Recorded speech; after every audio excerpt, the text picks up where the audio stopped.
बातमी आहे बाबा वेंगा संदर्भात। जपानी बाबा वेंगानं जगाला धडकी भरवणारी भविष्यवाणी केली आहे।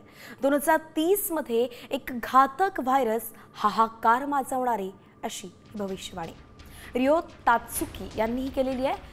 रियोची ही भविष्यवाणी धडकी भरवणारी आहे, कारण रियो तात्सुकी यांची आधीची काही भाकितं अगदी खरी ठरली आहेत। 2020 मध्ये आलेल्या कोरोना महामारीचं भविष्य त्यांनी वर्तवलं होतं आणि त्यानंतर आता तब्बल 2030 मध्ये असाच एक घातक व्हायरस येऊ शकतो जो हाहाकार माजवेल असा देखील अंदाज वर्तवण्यात आलाय। नेमकं काय म्हटलंय बाबा वेंगानं आपण पाहतोय।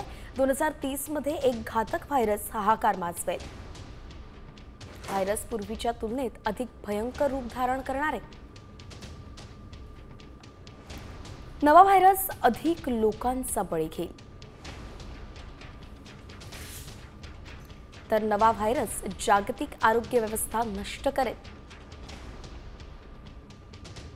जपानी बाबा वेंगानं 2020 मधील कोरोना संकटाचं भविष्यवाणी केली होती आणि ती खरी ठरली होती। त्यानंतर आता 2030 ची भविष्यवाणी करण्यात आली आहे।